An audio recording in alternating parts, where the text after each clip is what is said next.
This evening, I'd like to call the Monday, October 20th regular council meeting to order. We have regrets from Councillor Rodney Hammond. He isn't feeling well today. We acknowledge that this land is the traditional territory of the Three Fires Confederacy of First Nations, comprised of the Ojibwe, the Ottawa, and the Potawatomi peoples, and of the Huron-Wendat peoples. We value the significant, historical, and contemporary contributions of local and regional First Nations and of all the original peoples of Turtle Island who've been living and working on the land from time immemorial. Please stand for our national anthem.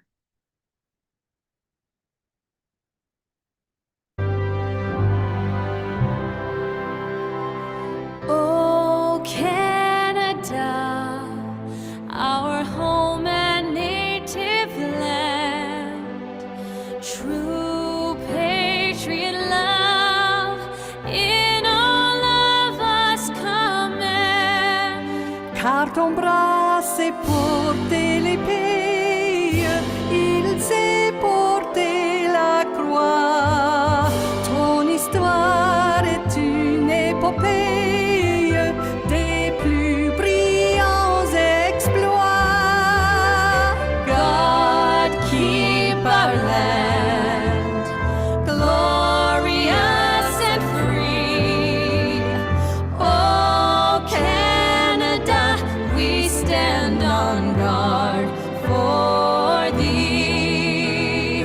Oh, Canada, we stand on guard for thee.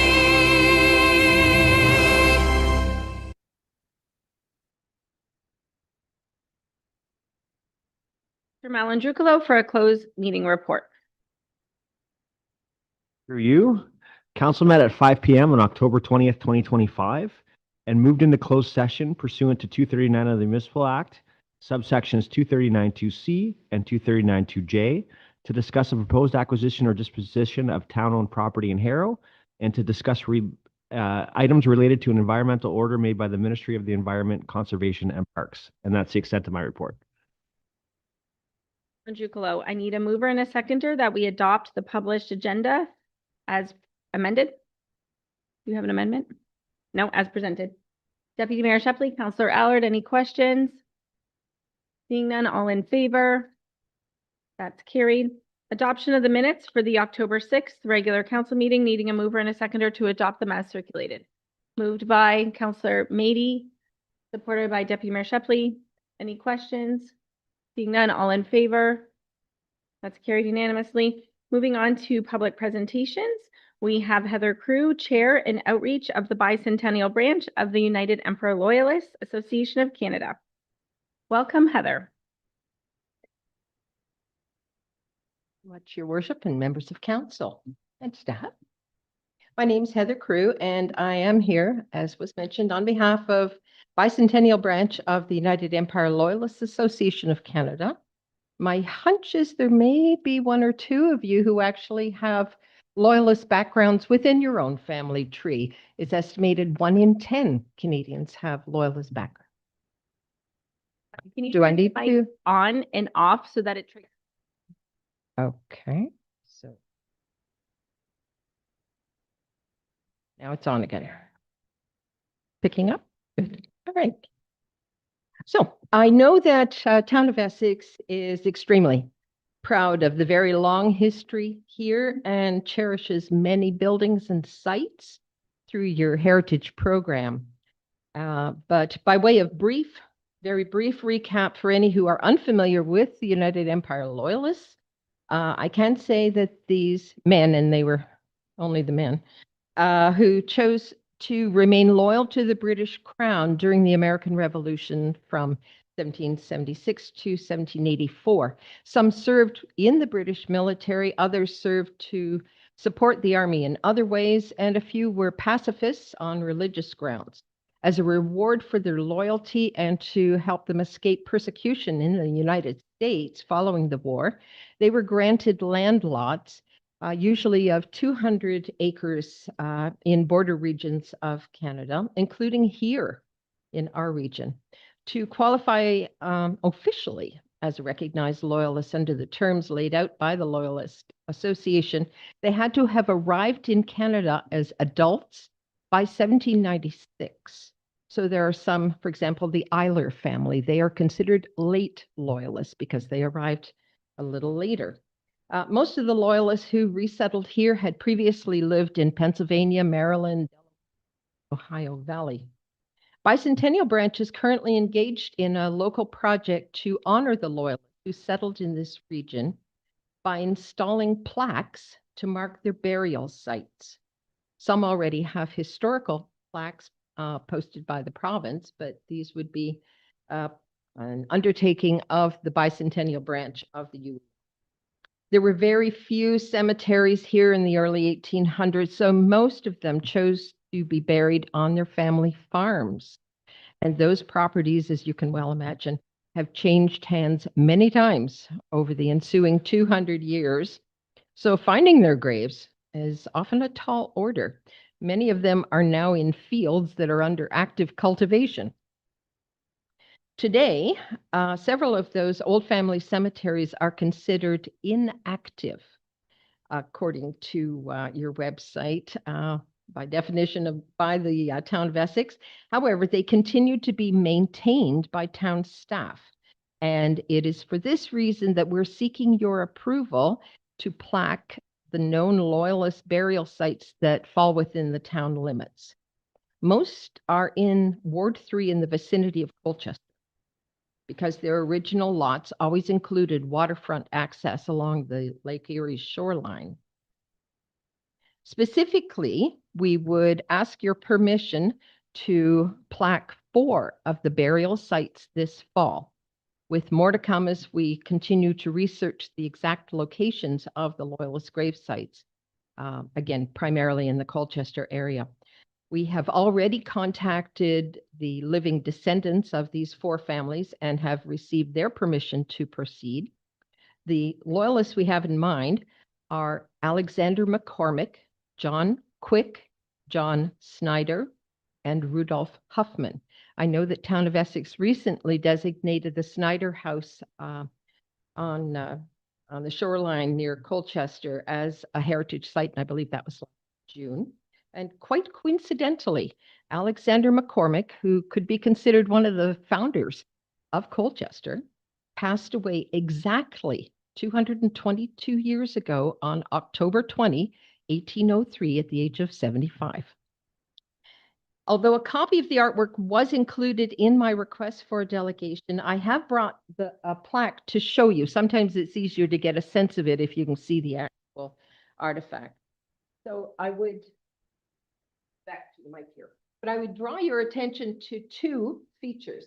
One is this flag, and it looks like the Union Jack, but it's not the Union Jack. This is actually the flag of Queen Anne. If you look at it closely, it's missing the red diagonal cross, which is the cross of St. Patrick for Ireland, and they did not join the United Kingdom until 1803. So this is actually the flag that the British fought under during the American Revolution. The other feature I would draw your attention to is the QR code. And this is important because any people who happened to come across one of these plaques would be able to follow the QR code to the branch website, and it will have short biographies of these loyalists and what their story was and any contributions they made to the community. So again, to draw in that historical tie-in. So in closing, I ask for council's approval of our request to plaque loyalist burial sites that are located within the town of Essex limits to pay tribute to those who played such a pivotal role in the founding of our country and our community more than 200 years ago. And at this point, I would be very pleased if you had any questions. I will get the motion up on the floor that the delegation do we have questions to our delegate? Councilor Verbeek. There. So just thank you for your presentation. It was educational to me. How many of these are you expected to put up? Well, I would like to get 4 this fall. There are 97 lots that were allocated to Loyals. Many of them we won't get to, but if we can get 4 up this fall, that would be wonderful.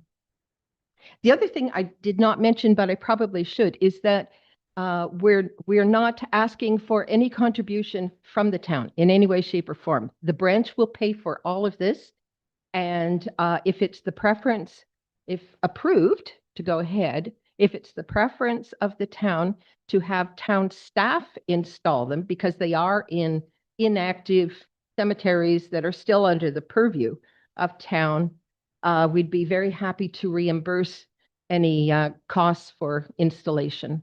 So just to make clear there. But you did mention that some are like active farming fields and such now. So what would the process, like, what if it's a homeowner now or, a property owner that's opposed? We'll take care of the current property owners. And yes, I know the Alexander McCormick Family Cemetery is in the middle of what was a wheat field this year. The wheat crop is now in. That came in August. The John Quick Cemetery, I can't access it yet because it's behind a cornfield, and so I have to wait for the corn to be brought in. The Huffman Cemetery has more easy access, and the Toffelmeyer Snyder, for John Snyder, his cemetery is on the north side of Heritage Road or County Road 50 and has free access.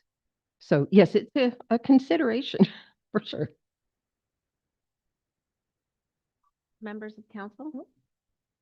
I do have a question, Heather. Please. Will this be at when you walk into the graveyard, or will it be around the gravestone of the person? Your worship, that kind of depends on the site. For the McCormick Cemetery, I would recommend that the plaque be installed close to where, or even attached to, where the provincial historic plaque is already located. Huffman Cemetery, it's just one stone, and there is another sign there, so it could be in the vicinity.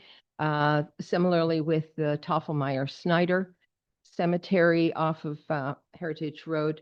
And I haven't yet seen the Quick Cemetery because they haven't brought the corn in. Please. Thanks through the chair. How are the plaques installed? Are they on a pedestal? Are they attached to a fence? How do we install them? How do you install them? Okay, thank you for your question. Most of the places don't have fences. So we're recommending, and in fact, I have some, what's called U-channel stanchions. A U-channel is similar to what you'd see a no parking sign attached to. The chair. And then what happens with vandalism? Who would be responsible if these signs were stolen or vandalized? It would definitely fall on Bicentennial Branch to replace the signs if they were stolen. There is a coating on the sign so that if it was, vandals put graffiti on it, then it can be cleaned off fairly easily. But yes, that would fall to Bicentennial Branch to replace or repair any that were damaged.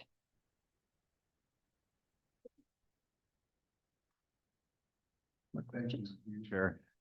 Yeah, I have an appreciation for how hard some of these cemeteries are to find. On the Heritage Committee, we often end up talking about how we can still access some of these cemeteries. They're in some pretty hard to reach areas.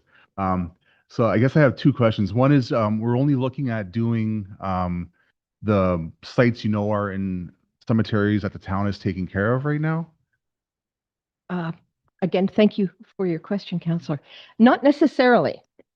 Not necessarily. I thought I'd start with 4 that are easier to access and where we know for sure. That's where the loyalists are buried.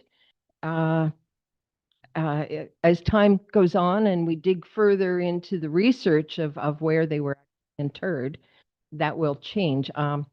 Some I will never be able, at least not likely to. For example, where Joseph Ferris was buried, the current property owner is not really amenable to much of anything that might draw attention to the property. So we'll just work around him.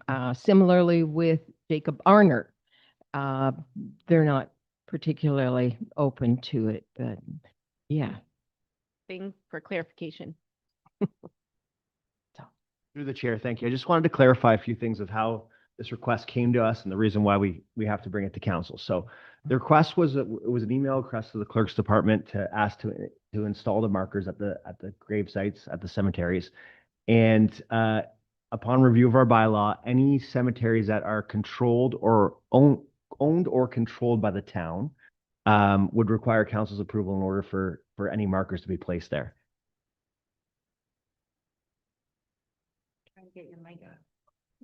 So, but besides that, we also have our cemetery bylaws and our provincial regulations that deal with how the cemeteries need to be managed.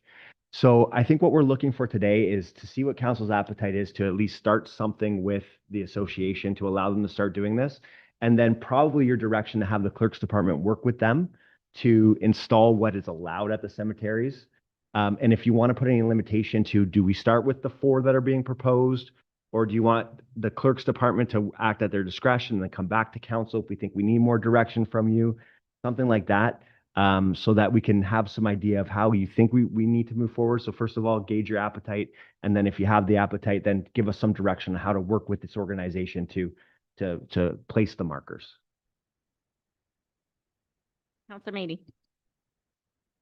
That flows right into the second question I was going to have was for administration on their recommendations on how we proceed with this, and if it's us that installs it or our town staff, or if it's the organization that does it, and time limits and stuff like that.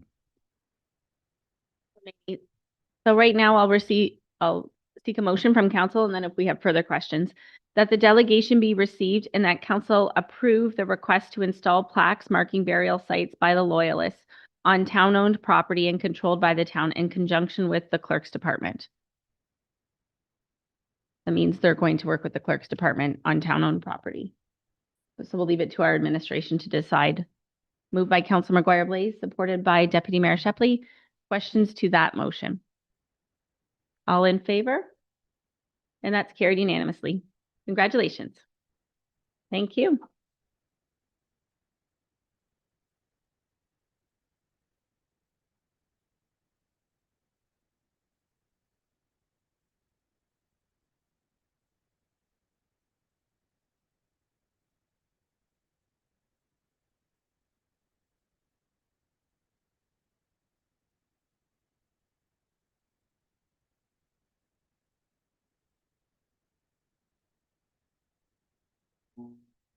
Moving on to item 8.2.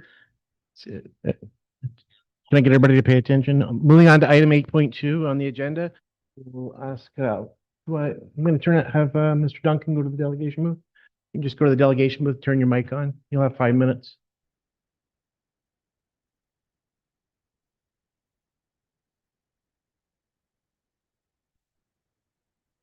Thank you, Deputy Mayor and Council. So I guess I'll give you a little bit of background. My family's had a business at 27 King Street West since 1966. So seen a lot of changes, good and bad. So I guess my perspective is is from a business perspective. So parking is pretty deficient in Harrow. When they put the stoplight in, we lost about half a block of parking because of the necessity to have a turn lane and such. So, we've got by that. But now what we're running into is a fair bit of 10-minute parking limits on the north side of King Street, which is right across from where we are, that I find what I see on a daily basis is open spaces there and people having to park farther down the street. I measured it out, about 180 feet between the end of the 10-minute parking spot and the first 2-hour parking spot, which I guess we can all agree 2-hour parking limits is pretty standard. 10-minute parking spots on your main street, maybe not so standard. There's 18 parking spots on King Street West. 5 of them look like they're designated as 10-minute parking spots. So I have a lot of people, I see a lot of people park farther down, then walk back toward our business, toward other businesses unnecessarily. Some people will just park in the 10-minute zones, take their chances. When they come into our store, they'll ask, am I okay there? They are. I don't expect 10-minute parking limits to be enforced at all. But people from out of town don't know that, right? We all go into foreign communities. First thing we look at, can I park here? Can I park here? Residents know it's probably not going to be enforced. But like I say, out of town people have no idea. The first question out of their mouth is, am I okay there? Will I get a ticket? So on and so forth. That we're lucky if they do that. I'm concerned about the ones who don't take the time. You know, we stop them at this traffic light, get their attention. They say, oh, I'd like to go in there. I'd like to go in there. Oh, I can't find a parking spot. I can't park here. It's only 10 minutes. So I find it a very unwelcoming look to the town, especially after the streetscaping that took place. People come into the store, and probably 90 to 95% of my business is out of towners. So they come in, they've seen the streetscaping. If they've been to Harrow before, they've mentioned how nice it's looking. And then we put up an unwelcoming sign of 10 minutes only. Don't kind of hang around, you know, that kind of thing. I get it. You want to get into the post office and get out. Locals tend to know where they can park if they can't find a spot on Main Street, you know, or they just come back later because they're in town, right? It's people from out of town that I'm concerned that we're not encouraging to stay in town. I'm probably lucky because most of our customers made a choice to come out and see us. They'll take some time to find a spot. But what about the ones that see the cafe across the street or Daisy or wherever and say, oh, I'd like to go in there. Oh, can't park here, can't find a spot, and just go on their way. So that's kind of where I'm at with this. Few questions, comments from members of council. I can definitely relate to what you're saying, and I'm in agreement that it needs to be reviewed. Deputy Mayor Shepley. Thank you. I'll go through you, Madam Mayor. So yeah, as a business owner, parking's everything. And, I can completely relate. There's some parking issues where we're at. There's parking issues everywhere, but I could see how that could be very problematic. I think there needs to be some sort of a limit. So, I mean, I think it would be helpful everywhere if we didn't have, if we had some sort of a parking limit, but 10 minutes is probably too short for your customers. And I could see how, you know, driving a little ways down the road would be troublesome. And I mean, I spend enough time out there. I know where to park. I can always, I mean, I always find parking in here, but I see what you're saying. So if you're not from there, you don't know to go around behind, you don't know those little tricks. So I would be supportive of some sort of change that would help you.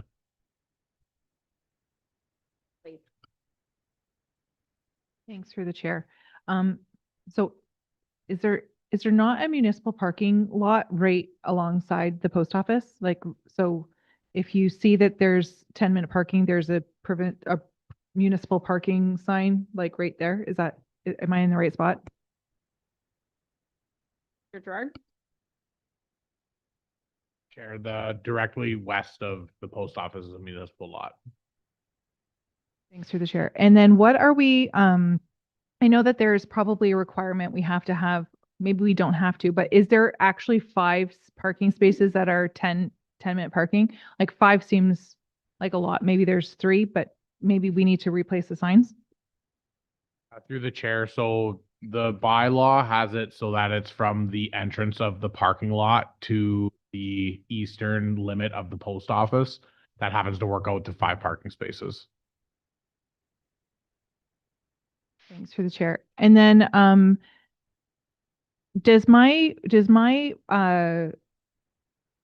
request from last week, my notice of motion, does that include Harrow? Like, we're looking at Harrow street parking. Like, did my notice of motion cover Harrow in this situation?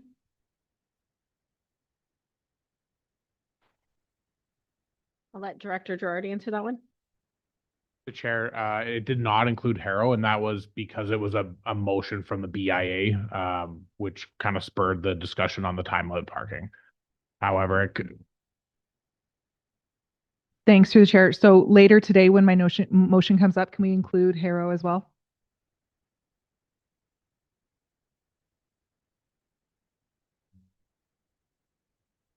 Anything further from any other members of council? I do have a question to you. Do you feel there's enough adequate handicap parking spots in the area? First spot that you can park in front of my business is a handicap spot. And then the first spot in the municipal lot by the post office that they were talking about is also a handicap spot. So I presume that's enough. I mean, I don't know. Sorry, Councillor Guerin has not spoke yet. Councillor Guerin? I agree with the delegate. I think we should maybe take another look at it. Just question administration. I'm assuming because it's under current bylaw, the spaces that are there now are the same as was there before the streetscape. And we don't have to permit 10-minute parking because it's a Canada Post, do we or do we not? I'm not aware of any regulation that would require us to have parking like that. It's likely that that parking was created when Canada Post opened up shop there. It's probably that old. As when I did look up the original bylaw, it was in the original bylaw pre-amalgamation. So it's been there for many decades. But we can certainly review it. Further through the mayor. Yeah, I think it'd be a good idea too. I'm not sure how many we have in front of the Essex one. I've never really thought much about it, to be honest with you. I don't think there is one in front of the Essex one, but there's lots of businesses in all kinds of municipalities that have quick drops and quick pickups, whether it be restaurants or whatever. So, I mean, I could maybe live with one in front of there, but 5 of them seems to be a lot. Maybe. To you, Chair. I love the fact that you're talking about people from outside of Harrow going to your store, because that's true. It was funny, just today I talked to 2 different people that I work with that were visiting your store on the weekend, and they were from Windsor and Tecumseh. So definitely out of towners coming into our community, and yeah, it would be great to let them have a coffee after they shop at your store at the King Cafe, or go in for a charcuterie board and a glass of wine at Daisy or something. That said, I was amazed when those signs went up after the streetscape and how many people complained about them right away. It kind of really speaks to like what you were saying about enforcing a 10-minute bylaw, and the fact that I don't think anybody even realized that those spots were 10 minutes to begin with until those new signs went up. So yeah, this definitely needs to be looked at. Thanks for bringing it to our attention. Spoke yet? Wish to speak? Deputy Mayor Shepley? My only one question I would have, I don't know if anybody even has an answer for it, based on what's going on with the post office at this point in time, if they stop doing door-to-door delivery, will that increase the amount of traffic in and out of the post office at that point? Has been any thought put towards that at this point in time? So with nothing coming from the federal government or the post office on what will the changes may be, we haven't really considered that. I think it will have a much grander impact on larger suburban areas than the town of Harrow. However, we can take that into consideration when drafting the report if council does go that way. So we can receive the delegation and then we have two options. There, council can make direction specific to this issue, or we can embed Mr. Duncan's request into Councillor McGuire Blaze's motion. That is just, it's just being presented today, so it would come back on the next meeting. But right now on our agenda package, it says within Essex Center downtown core, we could modify that to have cores if she's willing. Oh, sure. Number one, I did go to, one of the responses back I had is that it's a common thing to have 10-minute parking zones in front of post office. So I went to Amherstburg, Kingsville, and Essex, and I see no 10-minute parking zones in front of their post office. So adding to that, if we need something like that, would it make more sense to take it off our main street and put it in that municipal lot? If we even think we need a 10-minute parking zone for pickup. I mean, that traffic will, in my mind, will go in and out regularly, right? And maybe more if people are parking there for more than 2 hours, maybe then there needs to be a little bit. You're not going to enforce 10 minutes, but maybe 2 hours can be enforced if people are parking there longer than they should. Anyway.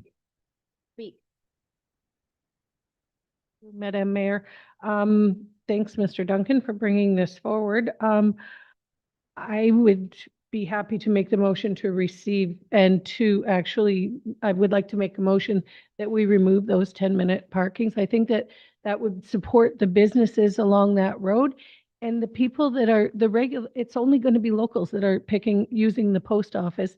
They can use the lot that's right there. And if there is a problem in the future, then maybe we look at putting 10-minute parking in that municipal lot.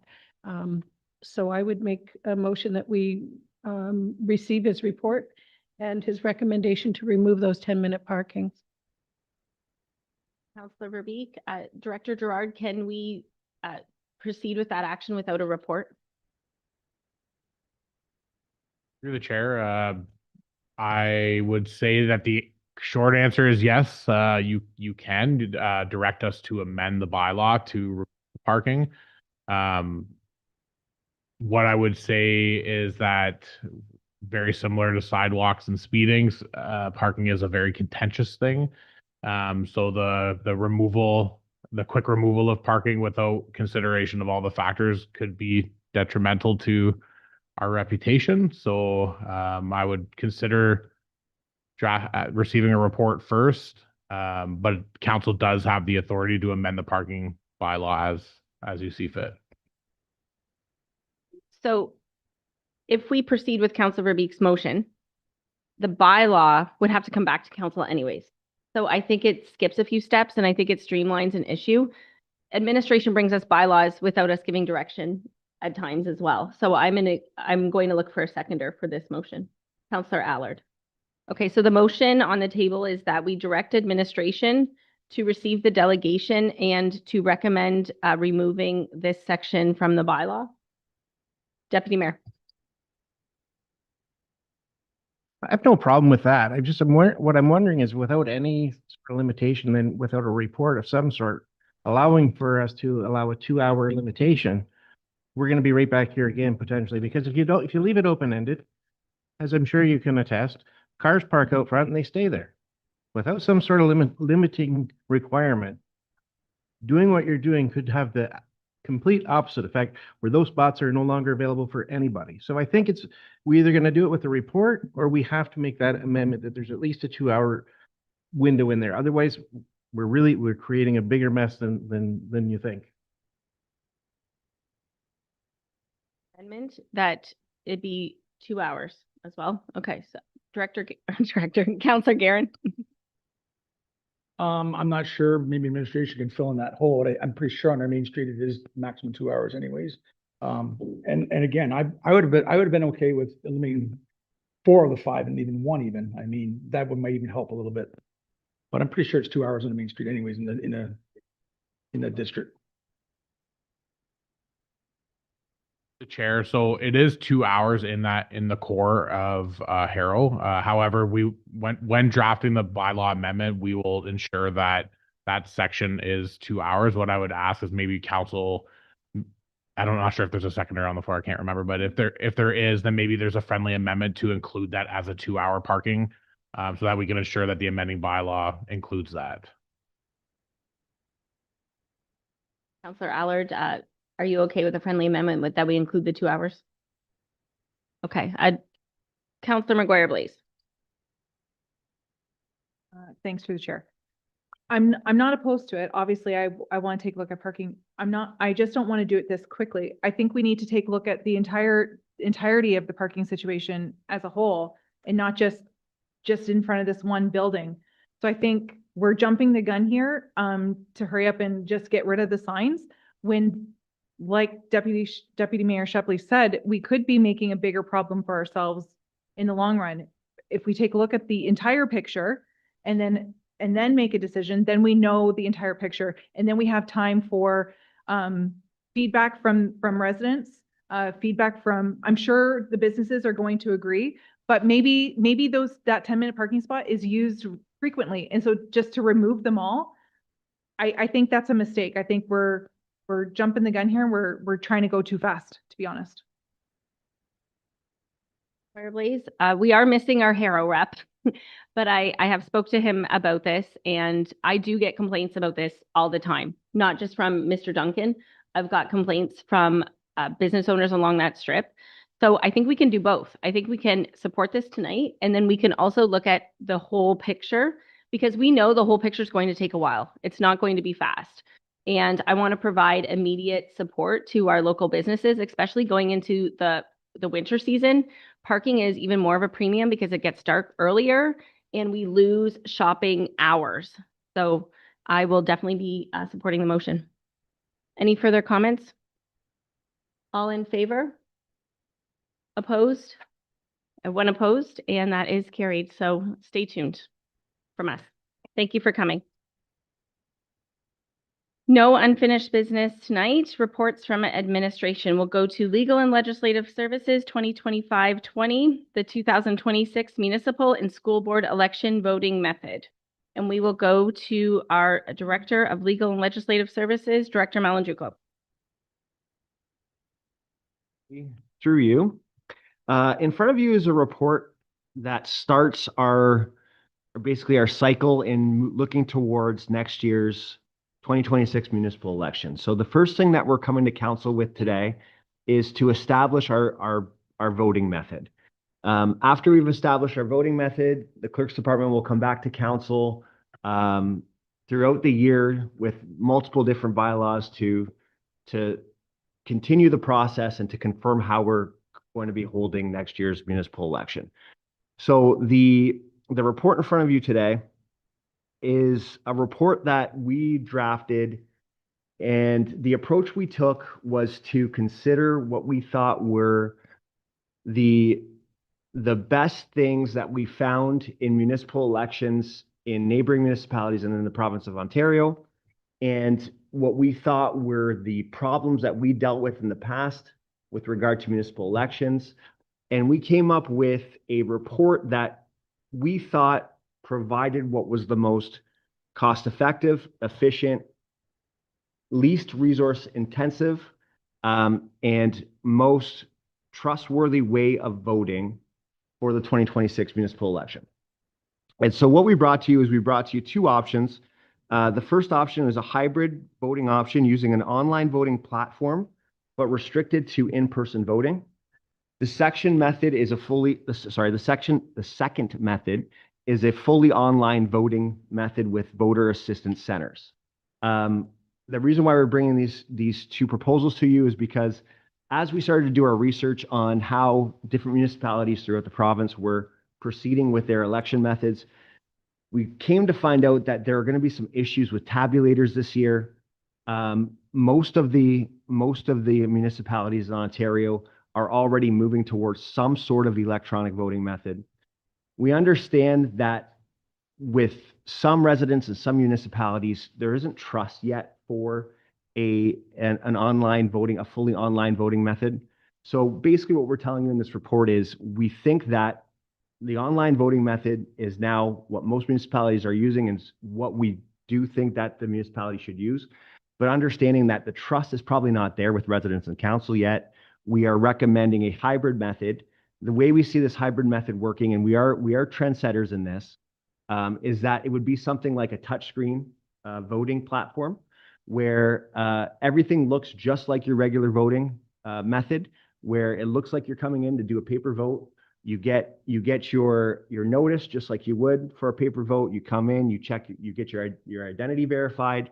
We make sure that it's you, and then we bring you over to, we direct you to a touchscreen where you're making your vote by a touchscreen instead of with a piece of paper. So the only real difference is that instead of using a piece of paper, which we think is an unreliable and has a lengthy process to determine the vote count, you're doing it with a touchscreen, which is an instantaneous calculation method and is much more reliable. So we're here for questions. I know it's a lengthy report. I know that there's been some debate already on this topic from residents online. So we're here to answer any questions you might have. Just ready to open up the floor. Hello, Council. Councilor McGuire Blaze. All right. So my questions are, if we go hybrid method, does it still use the internet? And if it still uses the internet, what is the security that we would have in place to prevent somebody from hacking into the system? The chair. So far, we found two companies that offer this sort of method. They do both use the internet. What we were proposing is that there's a way to lock down votes to an IP address. So even though it's using the internet, you would only be able to use it. It would only be accessible by IP addresses coming from a town IP address. So it would be a limited internet connection. So it would have to be our computers at our voter assistance center that accesses that network. The security, so depending on what company we choose to go with, we'll have the company come in and describe all of their security methods for you. So these companies have been doing this for at least 2 to 3 elections so far. They have a robust system of security and fraud prevention and malware prevention and all the cybersecurity prevention that you need to protect things like this.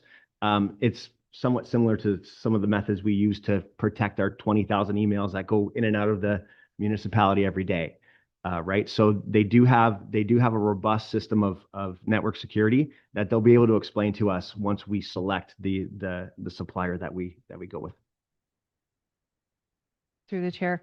And then what happens if, heaven forbid, we lose power on election day? So through the chair, a power loss would affect both the tabulator and the electronic voting methods. Both would be affected by a power loss. The online voting method would actually, we wouldn't be able to access the computers until it comes back on. When it comes back on, you could vote, we believe, and we'll confirm it, but we understand that you can vote without the internet being functioning yet. There's a method called a hold and send. So right when the power comes back on, we would be able to continue voting again. And if the internet takes a second to kick back up, the votes would hold and then send once the internet comes back up.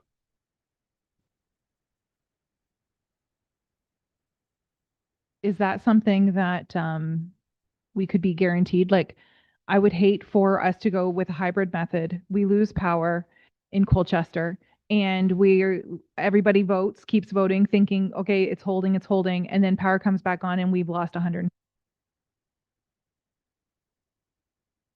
Through the chair, we can make sure that's guaranteed. I don't expect that to be a problem at all, to be honest with you. Mayor, 2 of the 4 assumed facilities do have generators in them, the Essex Arena and the Harrow Arena. So assuming that we had the 4 locations that we did last time, Colchester Community Center and McGregor would be impacted by this. Mayor Shepley, then Councilor Rabique. Through you, Madam Mayor. So we've all received several emails, and I'm sure many people have approached us and said the in-person paper is what they want. I mean, that's what we keep hearing. What's important to note, I think there's a real difference between in-person paper and in-person tabulator. So when we do the in-person tabulator, they're gonna vote. It runs through tabulator that counts vote. It's gonna be very similar to the hybrid version that we're reading about, where you go in, you cast your vote. So unless we're talking, when we receive those emails and they're upset about they want to have in-person paper, they're wanting us to in-person paper and count. And I don't know that that's an option that we're even looking at because of the time it would take, and we wouldn't receive results for, what I'm being told is a few days. So, and that's being generous. So I think it's clear that we need to understand and make sure that everyone knows what we're talking about. So those two methods are so very similar that I think it's an easy graduation for me to go to the hybrid model because they're so very similar. I don't think we get any different results doing it the other way, but we move towards the direction that voting is going to be going in the future. And it still allows us to have our in-person voting where we check IDs, they come in, there's people there to help people vote. That's why I'll support the in-person hybrid, because I think it checks off the balances for everybody, because I don't think we're even going to, I don't believe it's a discussion that to talk about in-person paper where we count, because I think that's just, it's old, antiquated, and we don't have the staff to do it. And I don't know that we would have the funds to we wouldn't be able to come up with the funds to justify doing it. I don't think, not in my opinion. So I'll support the in-person hybrid, and that's just my compelling advice to everybody here. Andrew Cologne. To add on to what Deputy Mayor Shepley's talking about, he is correct in that the tabulator machine, and our deputy clerk's here to clear up anything I might be saying incorrectly, but the tabulator machine has a memory card on it. And so it's like, so it's, for example, if you went to university and you had like a Scantron form, it runs through, the paper runs through that machine, and then the vote gets recorded on a memory card, like a chip. So you are using computer technology. The only thing that's actually physical is you're checking on the form. Everything else then ends up being computer technology. So instead of having that physical check, we're having a push button. Otherwise, everything is the same sort of technology. And it's actually more reliable when you're using it through the internet method, because you don't have to stick a piece of paper into a computer, which will sometimes cause a problem and an invalid vote, and then you'd have to go back and do it again. It's much more easier to use and more reliable. Madam Mayor, before I make my comments to explain why I support the paper ballots, I do have a couple of questions, but I also want to make clear, when we talk about paper ballots, we're talking about the paper ballots we've been using now for quite a while. And we're going to tick them off and hand them to the election official, who's going to put them in the tabulators. The tabulator is going to be counting the votes. These aren't going to be hand counted. The tabulator is going to be tracking them. The difference is that by just coming in and touching the screen, we're counting on that data being secure and safe.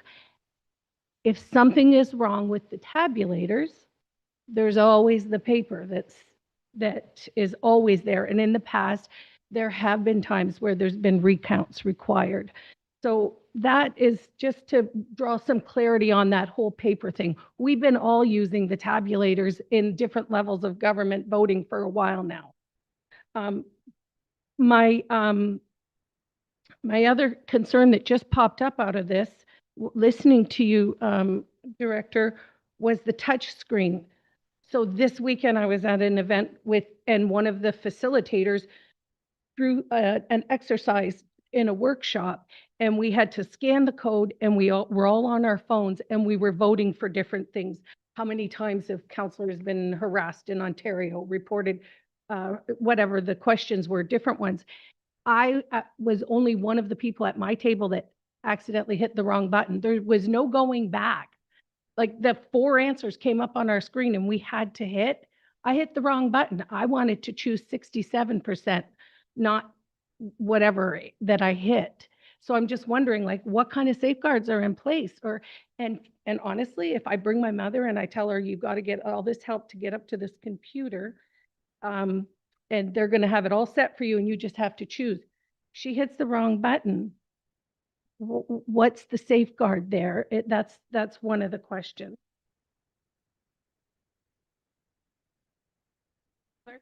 Thank you, through you, Madam Mayor. Unlike what you're doing, it's not instantaneous. They're going to have to validate and submit. So it doesn't just go as soon as you hit that button. There's another step that they have to take to be able to submit that. So there's a verification and a validation step to that as well.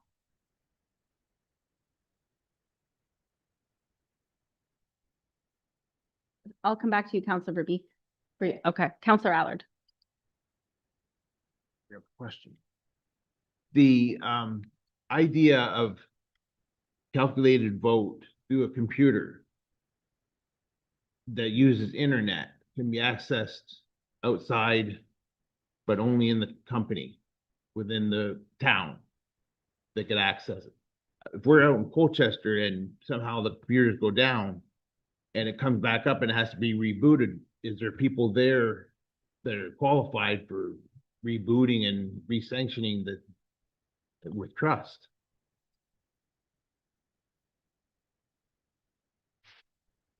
So unless there's batteries. So like my computer's been off for a while, so it won't need to be rebooted. What's going to end up happening, it's like what Director Malandrukolo was saying, how it's going to it's like when your computer, your email, it saves, and then when it comes back online, it synchronizes. So unless there's a really long power outage where the batteries or any kind of backup that we have dies, it's unlikely that we're going to actually lose power, unless I'm misunderstanding what you're asking. We're going to select a company and then have them come in and tell us who's kind of putting the cart before the horse. So through the chair, the reason why I offered that is because it's a new method for council, and I thought it would be good for council's education to be able to hear from that company what they're doing and how they're doing it. All these companies are very established. You might have saw in the report in Southern Ontario, 82% of municipalities are using this form of technology with mostly these two companies. So the administration trusts that their methods are secure.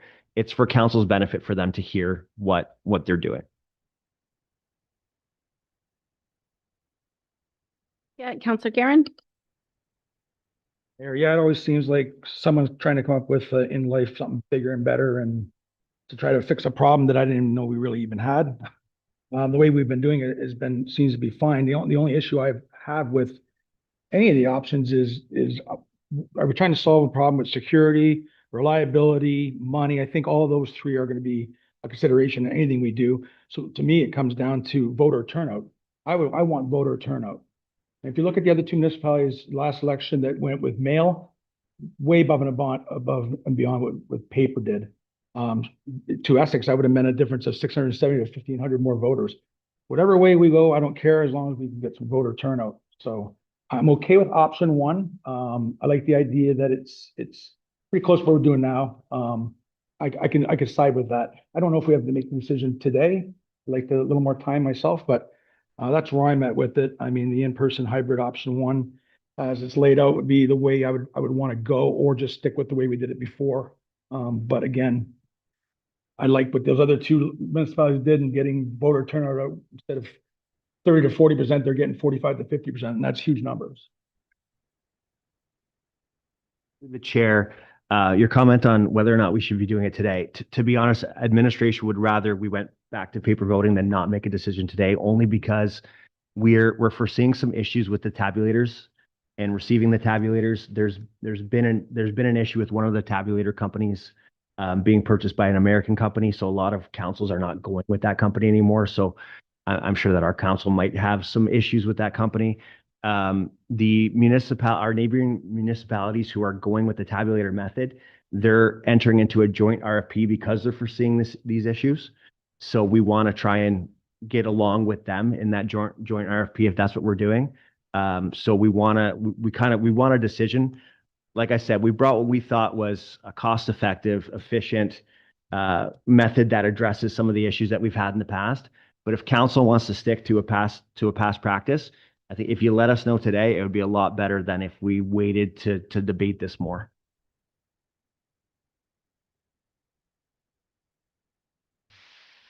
Chair. Yeah, I was gonna say the same thing. I'd like to have some more time to decide on this. And I agree totally that getting more turnout should be our goal on that. The option that gave the more turnout, that was allowing people to vote from outside of voter areas, right? Like they didn't have to go into a building and vote. They were able to cast a vote from their home or someplace else. And I think that really increased the level. And that would be option 2, the fully online.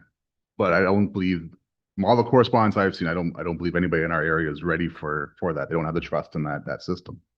So it becomes a system that we maybe kind of trust, but still ends up on the internet anyways. And still some of those fears are going to be there to a tried and true system. If I had to make a vote tonight, I think that really makes it easy for me. But I'd go with tried and true. Brady didn't speak yet, so that's why I was giving him the opportunity. Councillor Verbeek? You, Madam Mayor, just to back up a little bit on what an important issue that Councillor Guerin brought forward, and that is bringing up our numbers for voter turnout. And it was something that was discussed at this weekend's Healthy Democracy Forum. And one of the reasons they feel that there's a lowering of the turnout is because there's a decline in public trust. And it makes sense to me that I would hear this in the emails, and I do not conduct my business on Facebook, but I did look at some of the comments on the mayor's site just on the train last night. And I could see that this would spark trust concerns, because it did for me. I had all these questions, right away about concerns about that Councillor McGuire-Blaze brought forward, the power and the software and all of the other things. My mother, Joanne, the teacher, who always grounds me, called me today and said, Kim, if someone was able to breach our hospitals and ransom municipalities, if there's a will, there's a way. They're going to be able to do it.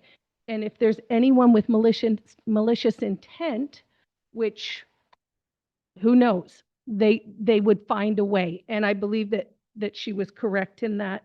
I wouldn't ever support anything that doesn't bring people into the polls, because civic engagement is been on the decline, and we have to do everything we can to strengthen it. There were suggestions this weekend about town making the I voted stickers like some of the political parties do to encourage engagement. I do feel like the decline, the concern about trust brings fear, because there's fear of the new. And as two councillors over there just stated, going with the tried and true instills a little bit of confidence in our electors.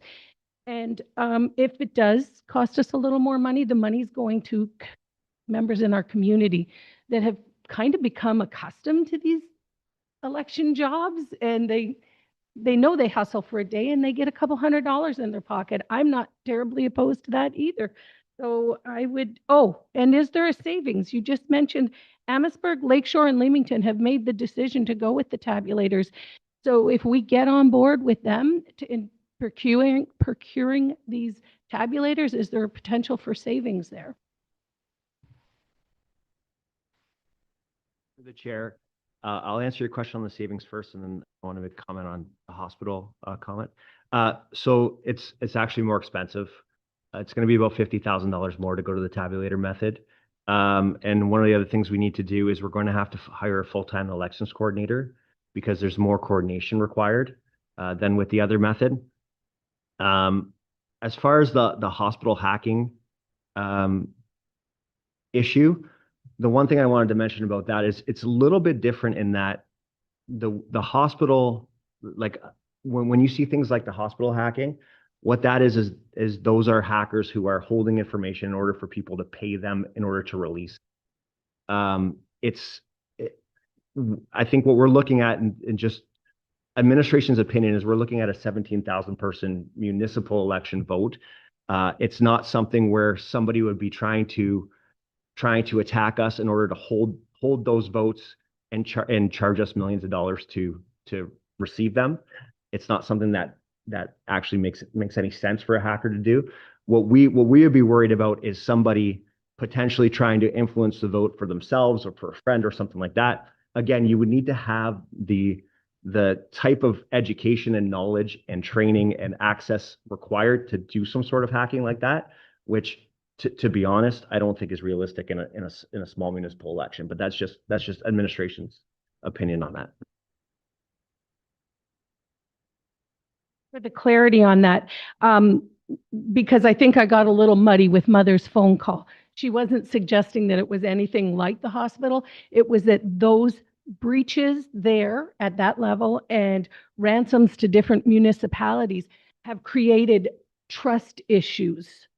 So although they're not related in the nature, if someone had malicious intent to mess around with our election, I think they could simply hire someone that had the skills to do it.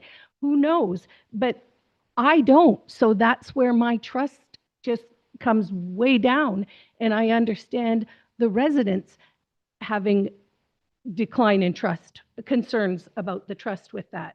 So it's not that I think it's going to be anything like that or comparable.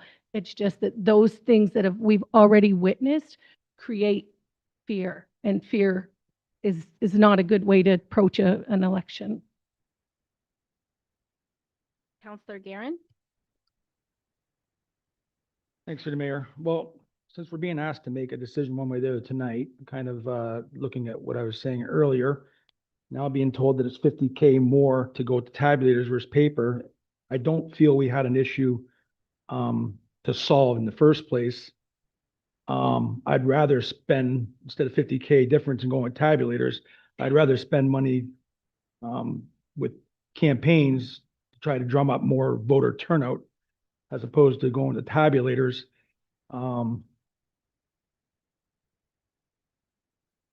Yeah, I'm going to make the motion that we stay status quo and that we go with paper, and that we try our best, administration, to run a aggressive campaign to try to drum up more voter turnout. Okay, hang on.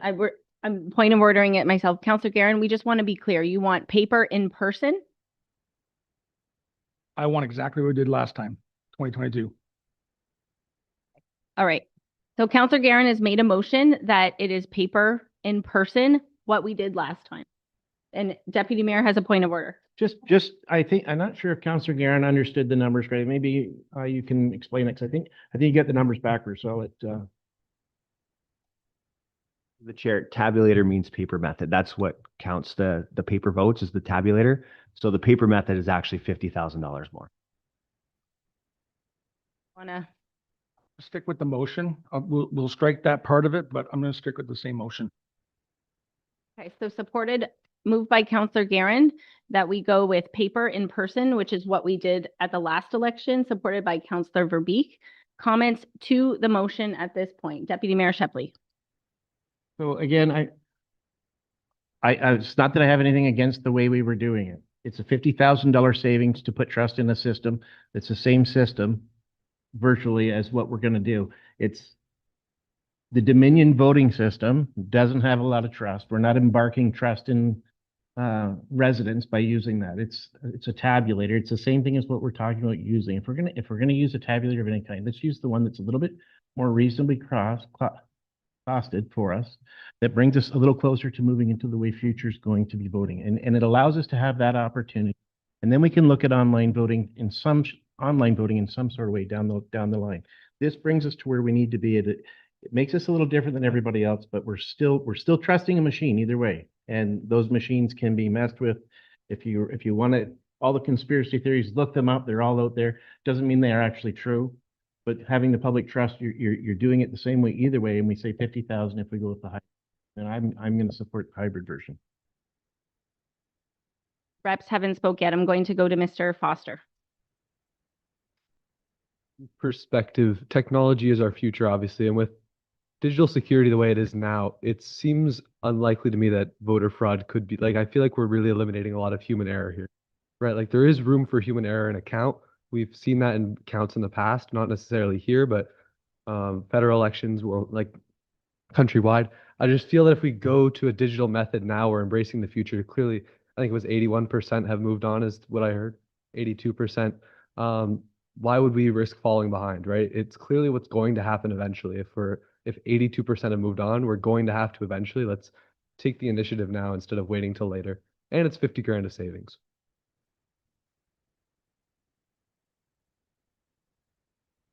Thanks through the chair. I'm in support of the hybrid method.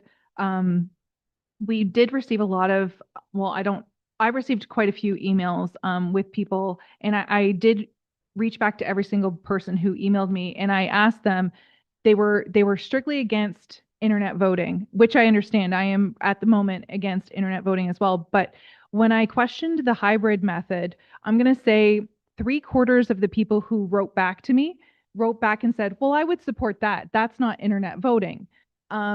So there was still some who were like dead set, no, it involves a computer, it involves the internet, so dead set, no. But 3/4 of them, once I asked the question about hybrid voting and explained it's like paper, but instead of on a piece of paper, you put it on a computer and you go your separate ways. They were fine with that. So I think the fear of saying internet voting in this sense is not really internet voting. It's doing it at their house, or not being able to do it, or not having internet access, or having someone hack their home computer, or having somebody take their voter card and being able to use their PIN number. So I'm in favor of the hybrid voting. I think it's the way of the future. I think it's a start to build on trust. It's very similar to paper voting. There's not very much difference other than we're going to get the results faster. There is no human error. We don't have to worry about that. So I am going to be opposed to the motion on the table. Bundy. Deputy Mayor, so I've had lengthy talks with members of our public, members of council, members of administration. At the end of the day, $50,000 is the price we may pay for public perception. Even if all of us around this table here believe the online method is foolproof, the public perception is it's not. And tonight I'm voting to represent what the public are telling us. We got the report. We didn't get the report till Thursday at 4. We have 4 days to share the public with us. There's still so many unknowns. There were so many questions here tonight that they're going to come back and explain to us. That's not confident enough for me to vote on changing our election method tonight. So I want to thank Councillor Guerin for bringing this forward, because I actually think it's visionary. Despite it being old school, I think it's visionary, because if you look, Lakeshore returned to paper, Leamington returned to paper, Amherstburg returned to paper. From all the information that I'm seeing, the correlation with online voting is not straight pro voter turnout. It's not. What is engaging in voter turnout is voters being engaged. How do you get voters engaged? Civic engagement. All the things we do 4 years, not just on election day.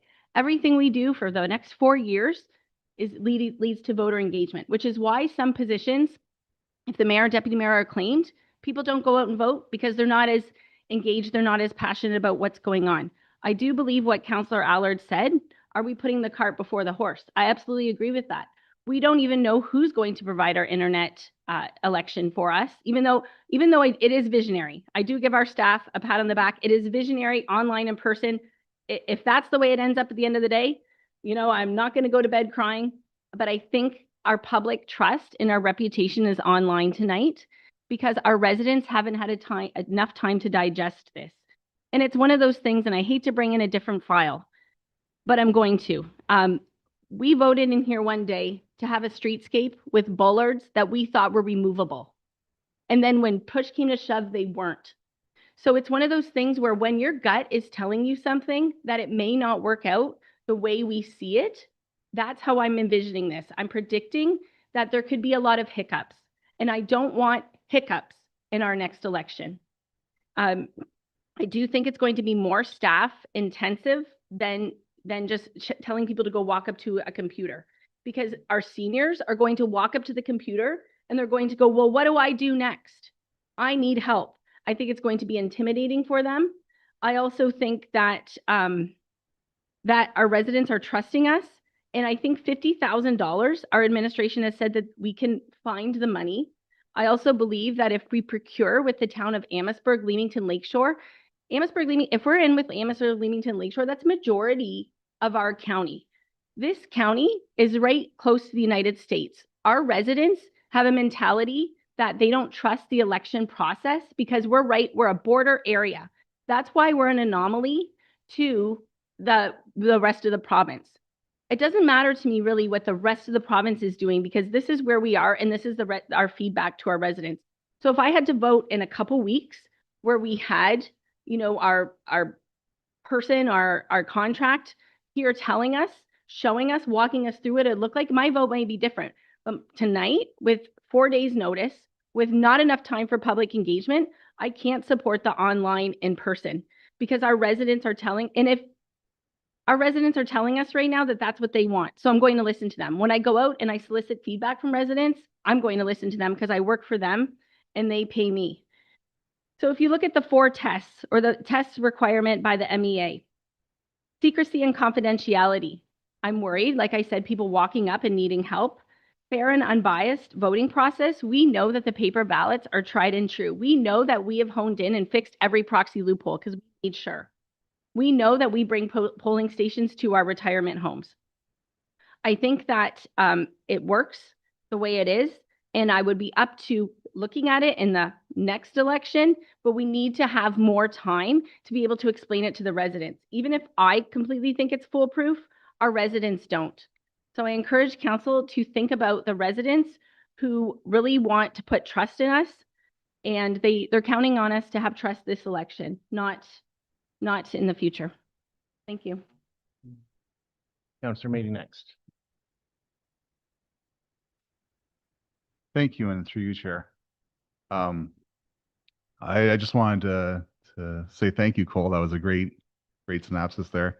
And going on with what Councillor Guerin had said, I would love the day when we could have online voting. I do agree, it's the future. It's you know, the way that technology is going. I don't believe the trust is there yet for it. I would love to see us take some more steps towards that. I mean, even giving us the ability to do electronic voting here, so that we don't have to keep raising our hand every time. I think would be a small step where we can start building people's trusts. We could have online votes more to our town webpage to help build the trust in the people. And to have to make a vote on something that I don't believe is going to bring more people out, then I would just stay with the tried and true method and then go that way. But thank you very much for bringing that voice of youth there. And I think for the most part that we could agree that, yeah, it is going to be the future. Councilor Verbeek, Deputy Mayor Shepley. Madam Mayor, and I love this discussion. I'm so glad we're having it, and thank you, Cole, for your Councillor Foster, Youth Councillor Foster, for your comments. Bottom line for me, I just like I'm supporting Councillor Guerin's motion because I keep hearing the tried and true, and I think our residents need that this time around. But also, we go with this where the voting with the computers, and something happens, it crashes. There's hydro issues, there's hackers, there's someone with malicious intent, something happens. Then what? We go with the tabulators and we can back it up. We don't have to completely rely, the tabulators aren't the end all be all, because there's a paper ballot inside that box that we can open up and count. The system crashes and oops, sorry, everything is gone from the last 2 hours. I just feel like then what? And I don't want to get there and find out. Just because we're assured it's gonna, and again, like I said, we have to build trust to help increase our voter turnout. And whether we're having people come and use the computer at the voting station or we're having them come in and use a tabulator, we need to make the efforts required to get more people at the voting station. And I don't know, well, as Mother said when she called me, she said you will lose a lot of your senior voters, but you may gain a few young voters. Well, I don't want to lose anybody. I want to do whatever we need to do to up the youth coming out and still continue to, bring the seniors out. And I think that she was right. It would scare some seniors off. So I will be supporting the motion as it sits. To speak once, Deputy Mayor's quick. Just because it keeps getting said that online voting versus the way we did it. We're not online, we're not actually voting online on our computers. You're coming in and voting in person. The same systems that are set up now are going to be set up at the senior centers for voting. They're looking after all of it. You're still voting in confidence in the same system virtually, except for one that we aren't even discussing, which is online at home. Not discussing it. So every time you guys mention online voting, that's what the residents are thinking. We're both using a computer. Either way, I can read the room. I know the way this is going to go, but we're not going to build confidence in anybody. I paid my credit card on my laptop before this meeting. I opened my business account and looked at my funds before this meeting. I have full faith in online for everything I do in life. I pay my taxes online. I do everything. My life is spent online paying something or other.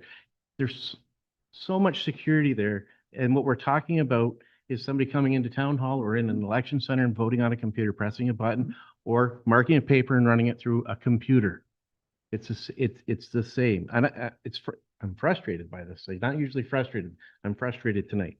I think we're voting on two very same things, but it's being presented differently. And I can read the room. I'm still going to support the hybrid version because I think that's the way we need to move. So that's all I have to say. Thank you, Deputy Mayor.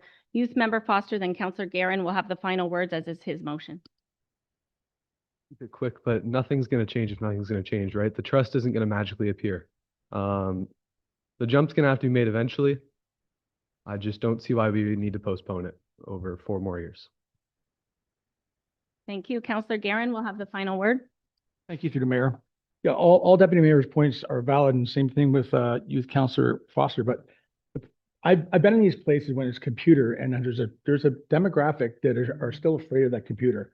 I was in Walmart yesterday, and I seen they got about 20 checkouts, and probably 10 of them were like hands up, looking for help. Going McDonald's, I see all the elderly people. They bypass the buy online one. They go right to the counter because it's easier and they know it. Right. So I'm not saying that one day we can't do it. I'm not saying that you or I can't do it, or I'd be okay with doing it. I'm just wondering, like Councilor Beek said, how many are we going to lose? We're going to get frustrated. How much is that going to happen too? If this was rolled out a year ago or so, we could have had time to have all this conversation, and it is still a new system. So I mean, whether it goes or doesn't go, I mean, that's where I'm coming from. And at first I thought we were saving $50,000, but now we're not saving the $50,000. I'm still okay with the motion. We never really had a problem to fix. So what are we trying to do here? Councilor Beek will ask for a recorded vote.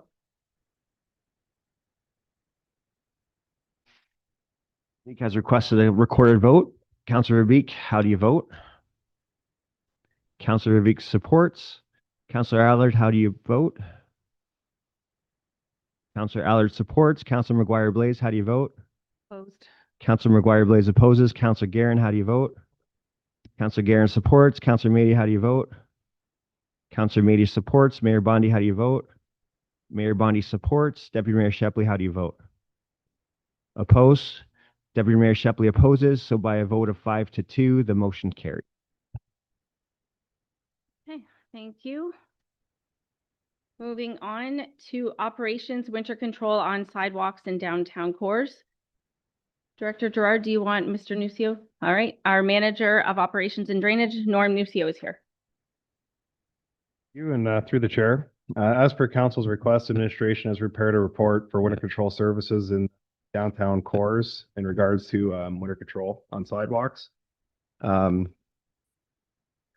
town contracts winter control services at downtown cores using the minimum maintenance standards as set out in using the minimum maintenance standards as set out in the guide to develop a scope of work for tendering purposes. The standard states to clear a 1 meter pathway and reduce the snow depth to no less than 8 centimeters within 48 hours of accumulation stopping and remove ice accumulation within 24 hours. Just to look at some of the numbers. So based on the past 3 winter seasons, including 2025, I provided some estimates, numbers to show what we roughly spend each year on these types of services. So in 2023 and 2024, which were kind of more mild years, we seen about 45 to 49 callouts being plowing and salting in the core areas that we define within that contract. And the 2025 season, we had 76 callouts, but that's not including this year's November, December to close. So we still have those 2 months to get through. There's a significant difference sometimes between the winter seasons. The estimated cost for these calls were approximately $66,000 to $105,000 per year, just looking at those numbers. We worked with our current contractor to develop some pricing for additional services, which included 2 options. One being to clear the standard 1 meter pathway, which we're doing now, clearing in front of the 4 business buildings and cleaning pathways to the to each parking space. The other option was to do the standard 1 meter pathway and to clear just in front of the buildings, not including that walkway to those parking spaces. So the number that we came up with was estimated at about $4,500 to $6,500 call out per center. And I included those just for Essex and Harrow because we don't include those type of services in Colchester. That being said, because of the business that we don't have in Colchester compared to the other 2 centers. So the last table of my report kind of shows what impact that would have to the operating budget. And based on the average callouts using 45 to 76 per year, that would be an additional cost to our operations budget of $637,000 to $990,000 annually. And that translates to an estimated tax increase of 2.3 to 4.95%. So at this time, administration is not recommending any changes to the level of service. We did not include any funding in the 2026 operating budget, but however, that's at council's discretion. So if you have any questions, I'll be happy to answer. To members of council this evening. Deputy Mayor Shepley. In this case, I'm going to support staying status quo because it doesn't cost us any money. So I just want to get that out there. Appreciate the report. Please. Thanks through the chair. Just a question, because this obviously was a problem at the beginning of the year in its being back to us right in time for the winter season. For the businesses in downtown Essex, now our businesses are willing to go ahead and clear the snow in front of their business. Most of them already do. But the question came when, where do they put the snow? So there's no longer a curb in downtown Essex. So where does that curb end? Does it end at the colored mark? And then where do they put the snow? We've added a bunch of flower pots and garbages and trees. Now the snow kind of accumulates into piles. And so I think there needs to be a plan or something to let people know what should they do with it. So that way these piles they're shoveling the snow off the sidewalk, sorry, and they're creating little berms between the sidewalk and the new parking spaces. Before there was a curb there. So that snow kind of just built up on the other side of the curb. Now there's no curb for that snow to kind of just, it's usually like 3 or 4 inches. What do they do with it? Can you recommend something? Well, there's nothing stated as to where they would put it. What we would recommend as from operations is that they use the same windrow that the contractor's using. So when the contractor comes through and pushes that snow off to the side, they would push it to the same area, which would be kind of what you're explaining, where the flower pots and the tree wells and stuff are. That's not stated in the bylaw, but that's good messaging that we could probably put on our website to provide that to residents and business owners so they know where to put it if we want to establish a corridor, but that would be where we would put it. Further to that, I would love if our media could help us put something together that the BIA is very much wanting to put this information to their businesses and let them know. And our businesses really want to have the snow cleared because they want their people to be, their customers to get to their business. So I think just maybe some information as to best practices on removing the snow now with the new streetscape. It was very confusing. I know for a lot of businesses last year, they thought they were doing great. And then we got all these complaints. Well, now there's no way for them to get from the parking spaces to the sidewalk. And the businesses were like, where do we put the snow? So I think maybe if just some best practices could be sent out, and the BIA would be more than happy to send that out to their members, that would be really great. McGuire Blaze, I agree. I'd like to see a better communication plan for our businesses because it seemed like some of them that didn't really know what their role was. I'd also like to see if this report can go on a section of our website so that when we come under fire again, when I come under fire again this winter, we can make a quick reference to this report saying, hey, if you wanted an increased level of service, this is what it would mean in tax dollars.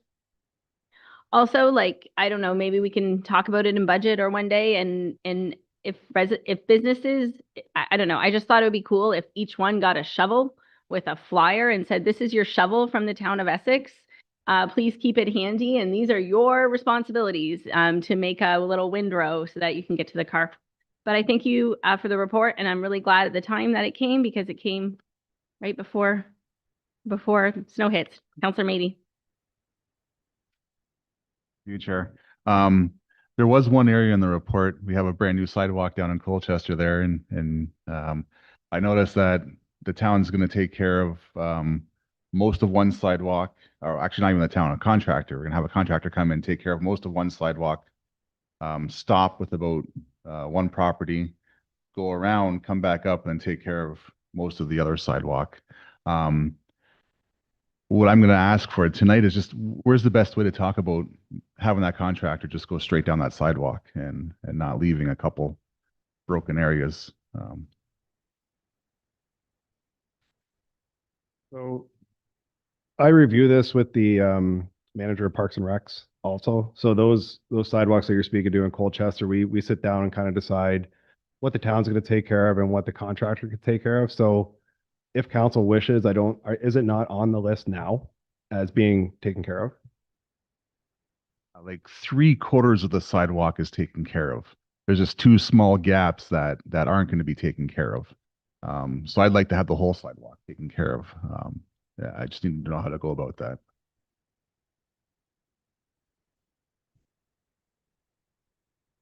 So we have our snow removal program set in a way, as mentioned in the report, where the town takes care of the multi-use trails. We take care of any sidewalks that would be under our responsibility, even per the bylaw, because the sidewalk fronts our property or property that we would own. So Town Hall is a good example here. We own this property. We would do the sidewalk in front of it. If we had a stormwater management facility and it had a sidewalk that ran in front of that, we would take care of that sidewalk as well. The issue with trying to fill in the gap is where do you stop, right? So I can understand that there may be some spots that are only two properties long, but it's very difficult to tell the resident as to how we're fair and how we're treating that when we have, maybe a dozen or more or locations in Harrow or Essex where somebody's like, well, you guys just stop over there. Why don't you just do my property? We get a lot of inquiries like that where they see the contractor out and they're just like, well, if you only went a couple more houses, you could take care of everything. So we've had a lot of requests over the years, and the most fair and equitable way to do this is to stick to our practice, which is to only do the properties that are our responsibility under the bylaw. So we are treating ourselves the same way that we would treat residents, that they have to clear the sidewalk in front of their property. The only difference is that wherever there's a multi-use trail or a town-wide facility, like for instance, the new trail on Victoria that we just completed as part of the streetscape works there, we would clear that snow because it's not reasonable to think that somebody could clear an 8-foot or 10-foot wide pathway as in comparison to a 4 or 5-foot sidewalk. So for Councillor Mady, I did see that you submitted it as a council request under budget, so that would be the appropriate channel, given that it's over and above and an increase to level of service. It could be debated that way through a council request in the 26 deliberations. Questions, comments? Could the residents talk to the contractors and work out a private deal if the contractors are in the area? Through the chair, I mean, they could. We've had this in the past where the contractor actually stops at the drain on Queen Street, the Philip Ferris drain. And I think at some point the contractor was continuing down the third concession and cleaning in front of those houses. But that was a big question. Everybody thought that the town was paying for it. So there could be some discrepancies there in terms of people thinking that the town is paying for people to get snow and cleared in front of their house where they're not. However, obviously he's not limited to just our contract. They could definitely do something like that. Any further questions? You need a mover and a seconder, right? Looking for a mover and a seconder that the report be received for information and that it go on our website. Deputy Mayor Shepley. Councillor Mady, all in favor? That's carried unanimously. Information Technology 2025-03, results of request for proposal, council chambers, design, supply, demand for install of audio-visual equipment. Looking for a mover and a seconder that the report be received and that council award the council chamber design, supply, install of audio-visual equipment to Matrix Video Communications Corporation in the amount of $127,188.81, including non-refundable harmonized HST. Moved by Councillor Allard, supported by Councillor McGuire-Blaze. Any questions? Our manager of information technology is here. If you have any, Councillor McGuire-Blaze. Thanks through the chair. So can we know what we're getting for this big amount of money? Yes, it's a similar setup to what we have here, obviously, but it's going to be newer. It's designed specifically for that room, and that room will have everything built into the cabinets and everything. There'll be on table monitors, screens in the back, overhead speakers. There'll be an overflow screen in the hallway. They'll also have the opportunity to utilize this space as an overflow room as well.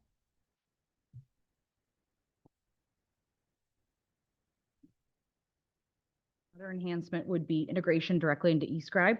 And so it would timestamp points of the meeting so that members of the public go exactly to that point in the video. And then the IT equipment as well.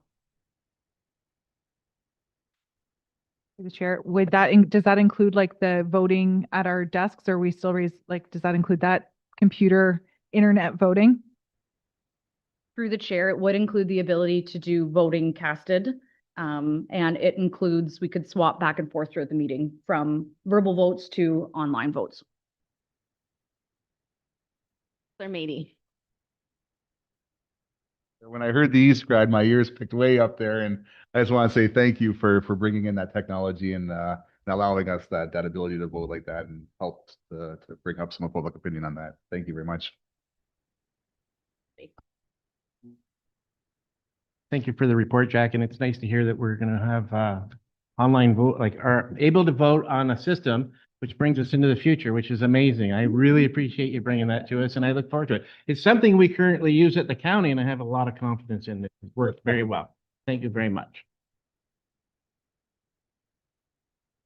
And so when we do that vote, we'll be able to see it, where it goes. Okay, all right. I have Councillor Guerin. We love that new technology for us. It's gonna be great. Existing equipment we have in this room, are you utilizing it anywhere else? The chair, this room will be repurposed as a meeting room. So we will try and repurpose all of our AV equipment that we can for training, for other meetings. Even with the expansion, we still will require some extra meeting space. So we will reuse as much of this equipment as possible. Wanted to clarify something on the voting. So we did, I think CAO Jerusevich mentioned this, but we did ensure that we had the ability to make it anonymous until council wanted it to be a recorded vote, so that we could do either with our procedural bylaw when we decide how we want to proceed with that. We do have a mover and a seconder yet? No? I think so. Have a mover and a seconder? Yeah. Okay, all in favor? That's carried unanimously. Verbal report by Director Gerard of Infrastructure Services on accident rates at the corner of County Road 11 and Concession Road 11.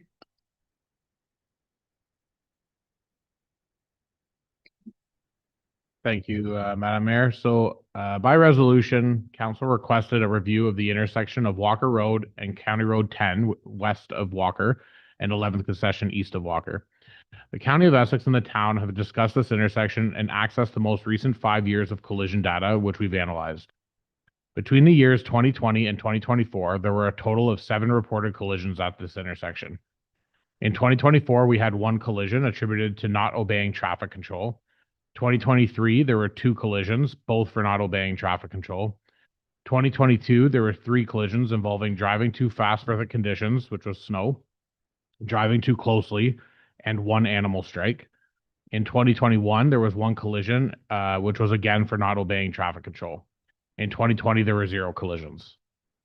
Overall, we're seeing an average of roughly 1 to 2 collisions per year at this intersection, with the majority related to drivers failing to stop or yield appropriately at the stop-controlled approaches on concession 11, sorry.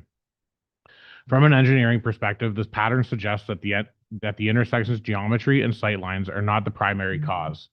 Instead, it points to driver behavior on Walker Road as contributing factors.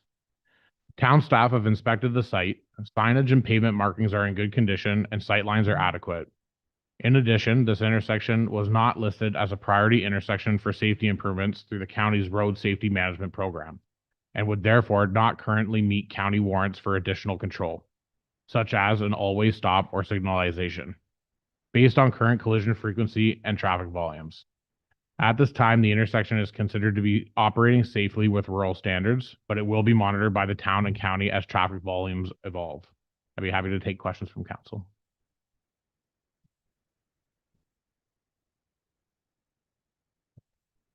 Thank you, Director Gerard. I'm wondering if we can also get, if we can get that report in an email. Just so I have it, I'm going to hear from the residents that brought this forward. But, you know, I did wonder if it wasn't as much perception as actual collisions, because I was getting a lot of phone calls and emails about near misses and accidents and such at that intersection. So now I have some facts. I have some data that I can give back to them. So I appreciate that. If I could have it in an email. So Councillor Verbeek, would you like to move that we receive this for information and that we get the response by email? And I'm wondering if we could also get it recorded in the public minute, so that that we could, like, the members of the public could see it if they're reading it, so that they, if you look at it right now, when we adopt our minutes, there's going to be no information there. And if you're a member of the public, it'd be nice to know if there's something there. You want to move that? Supported by Councillor Mady. Any questions to that motion? All in favor? That's carried. Office of the CAO, conference listed, looking for a mover and a seconder to receive the report. If there's any questions, our CAO can be moved by Councillor Verbeek, supported by Councillor McGuire-Blaze. Questions? When do you want us to decide our conference selections? There's no deadline for each conference, as long as we try to ensure that we meet the early bird registration. That's always preferred. Thank you. All in favor? Carried unanimously. Legal and Legislative Services, the sale of 36 Queen Street and a portion of 25 Queen Street. We'll go to Director Malandrouklo. Through you.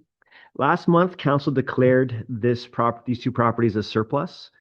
In close, council approved an agreement of purchase and sale for these 2 properties. Today, we're coming with a 3-reading bylaw that will allow us to remove conditions on these 2 properties and allow the agreement of purchase and sale to be unconditional, so that we can move forward with the sale of these properties. For a mover and a seconder, that the Legal and Legislative Services report be received and that council approve, confirm the authority and provided in closed session to enter into a binding purchase and sale for 36 Queen Street and a portion of 25 Queen Street in Harrow be read first, second, third time, and finally passed on October 20th. Looking for a mover and a seconder. Deputy Mayor Shepley, supported by Councillor McGuire Blaze. Any questions here? I do have a question from administration. We did get comments about parking, and people are concerned about parking, and I know we did watch the area. I'm wondering if you could shed a little light on that, please. We did have our bylaw officers go out and patrol the property over the course of a week and a half. And what they found is that of the 18 parking spots, between 4 and 11 were used, with an average of about 8 parking spots being used during that time period. Director Malandrucolo, do you think there's any way that to get that noted in the minutes? Through the chair, I'll make sure they're noted. Anything else? Deputy Mayor Shepley, request a recorded vote. While we're getting set up for that, anything else from any members of council?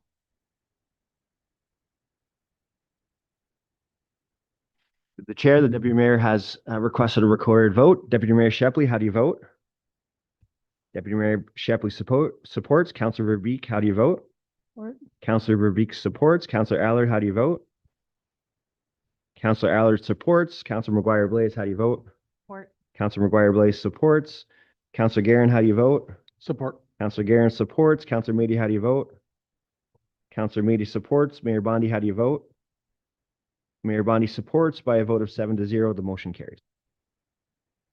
Thank you. Really exciting for Harrow. Development Services 2025-07, the county development charges. Looking for a mover and a seconder that this report be received for information. Moved by Deputy Mayor Shepley, supported by Councillor Verbeek. Does anybody want to speak to it, or does anybody want Director Chadwick to give a little mini synopsis or anything? All in favor? That's carried. Skeets Drain. Looking for a mover and a seconder that the Skeets Drain Septic Installation Assistance Loan Program, that the report be received and that council direct administration to move forward with finalizing the Skeets Drain Septic System Installation Assistance Loan Program using the structure identified in the report, and that bylaw 2488 be read a first, second, third time, finally passed on October 20th. Looking for a mover and a seconder, please. Deputy Mayor Shepley, supported by Councillor Meady. Any questions? Seeing none, all in favor? That's carried unanimously. Overnight parking at facilities. Looking for a mover and a seconder that the Parks and Facilities report be received and that council direct administration to implement a process for overnight parking at the Essex Center Sports Complex and at the Harrow and Colchester South Community Center, which includes a permitting process, the addition of signage to the parking lots, and the addition of regulations as part of the future revised parking bylaw. Looking for a mover and a seconder, and then we can discuss. Moved by Councillor McGuire Blaze, Councillor Guerin. Any questions? Deputy Mayor Shepley? I read through the report, so just a couple of questions I had. With the permitting system, so they would apply online, would they get like something they download and put that in their window, and then we would know they're there? And further to that, with the winter control that we deal with lots of snow and things like that, would this be something we only offer in the summer, something we offer year round? Because I mean, I could see it being a problem having, 5-6 cars parked or a bus parked in our parking lot over the weekend when we have a snowfall, and then we have to get those areas cleared. The mayor. So we actually already allow this process. It's just not formalized. So when teams go out of town, they do contact us and well, for the most part, they contact us. Where we would see the concern is that, and this is why this process would be good, is it gives us the ability to have contact information. So if there is a problem, if there is a special event, then we can contact them. We don't typically see vehicles there for more than 2 days. So we don't foresee this being an issue, but like I said, the contact information is going to be the critical thing, because let's say somebody wanted to overnight park and we had the Essex Fun Fest coming. And then it's like, okay, well, now this vehicle's here and we have to get them out of here. So now we would have that ability to reach out to them and say, listen, this is going to be a problem. We don't advise that you park here. We suggest somewhere else. So The permitting process is actually, we wouldn't have a permit in the windshield because of the frequency at this time. Our suggestion is that the permit would, when you apply online, it distributes an email to both the bylaw team and the Parks and Facilities team. So if it's on a weekend, our on-call manager from the Parks and Facilities team would get that email and they can screen it and say, oh, no, we have an event this weekend. Contact them right away. You can't go. And where that alternate area would be. And then the bylaw team would have that email in their inbox to be able to say, okay, this vehicle is already permitted. So there would be an issue with that. I appreciate that. Any other questions? Councilor Garen. To Director Mercer, through you, designated area within the, say, the arena and Essex Center, is there a designated area? And when you say they are allowed to park, is it restricted to a vehicle like a car or a motorbike? Or can it be a trailer that's dropped off, or a Winnebago or anything along those lines? The mayor, it would have to be something that would fit in our parking lot. So there is the occasional time where we have contractors in the area doing work and they would drop a trailer off, and we have given permission for that in the past. But likewise, we have had somebody drop a trailer off and we didn't know whose it was and we had to get it out of there. So now, like I said, we have that contact information, or we have the right through enforcement to be able to address, whether it's through the OPP or through our bylaw team, enforcement actions. So we wouldn't have a limitation on the vehicle type, but if it was something that was problematic, not fitting within the parking spaces, then we would see on site, have that contact information. We can contact them and say, yeah, it's not going to work out. I can't remember what your other question. Oh, specific location. Yeah, we did look at that. And one of the concerns that we have about designated locations is that we would almost be advertising that those vehicles are there for overnight parking and drawing attention to it, which is something that we don't want to do. We have enough of a hard time at this point already with our electric vehicle stations where people are parking in them and they're not electric vehicles. So if we were to designate specific locations to those parking spots, then it's going to increase the difficulty in enforcement practices. And it's not something that we thought was a great idea. It's just information for us to be able to contact them and giving them the permission to be on site. Now within the page, the web page where we kind of outline the rules and regulations, we're going to suggest that they park within a space that's going to be closer to the building because there's security cameras. So if there's some sort of issue, then they're going to know that there's the potential that we can get information to the OPP if they request video footage and there was some sort of issue.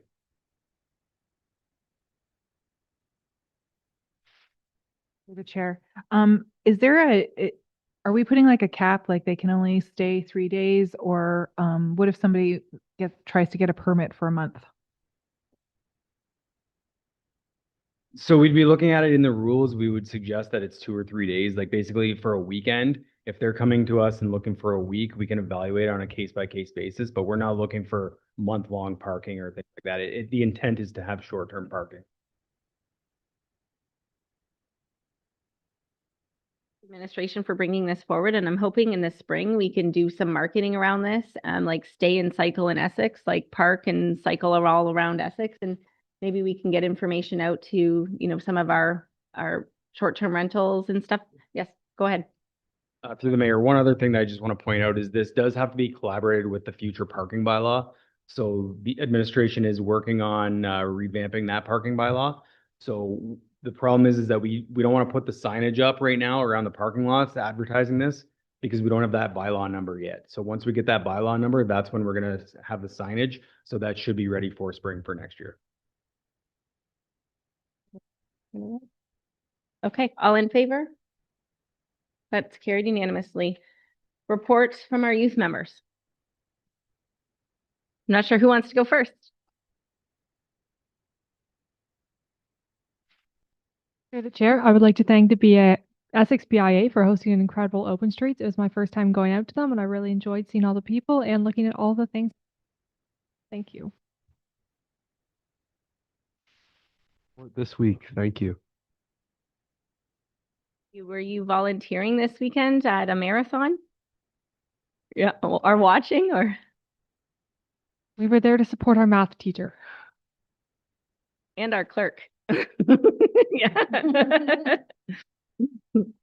County Council update, Deputy Mayor. I'll be doing my October 15th county council update on November 3rd. Thank you. Correspondence to be received. Looking for a motion that we receive all the correspondence in agenda item 13.1 and where indicated to be shared. We have the Halton Region Township of I don't know, I'm not saying it. Okay, looking for a mover and a seconder. Councilor McGuire, please. Deputy Mayor Shepley. It's been a long day.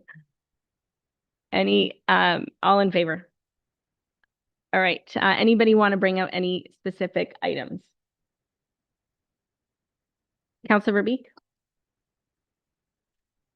Madam Mayor, I'm hoping we can receive and support 13.1.1 from the Halton region. For a seconder to receive and support the public safety requirement to protect our community, supported by Deputy Mayor Shepley, and we will send it to our list.